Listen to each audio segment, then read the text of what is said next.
Bir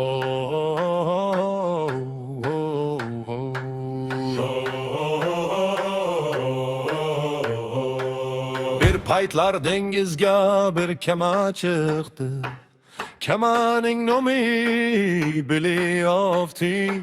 Shamol esdi buni pastga egildi. Ey shamol es dengizchilar hu deb qichqirdi. Yaqinda keladi Valerman shakar choy va rom olib keladi. Bir kun kelib yuk tushirilgach biz ketamiz, yo'l olamiz.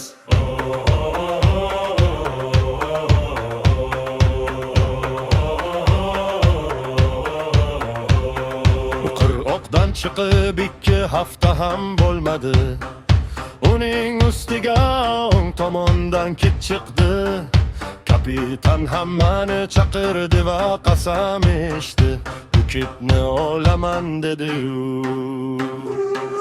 Yaqinda keladi Valerman shakar choy va rom olib keladi. Bir kun kelib yuk tushirilgach biz ketamiz, yo'l olamiz.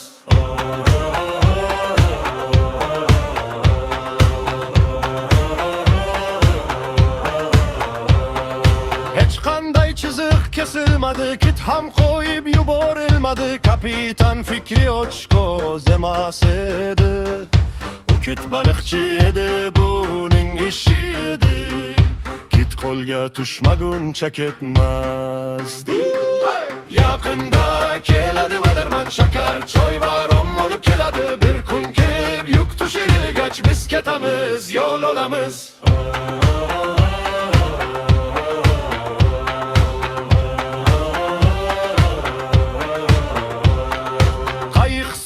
Tushirildi, o'ng tomondan urildi.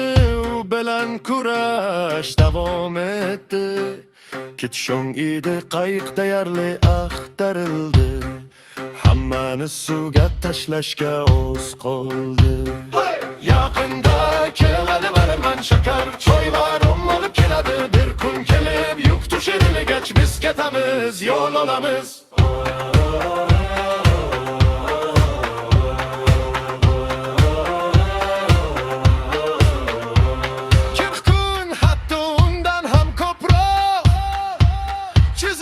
Şaşmadı, kit hanuz ketmedi.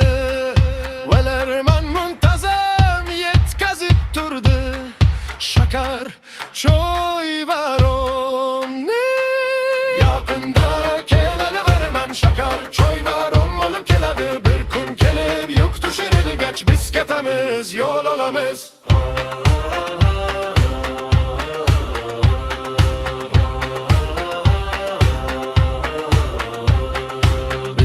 Yetishimizcha kurash hali davom etmoqda. Chiziq hali kesilmagan, kit ham ketmagan.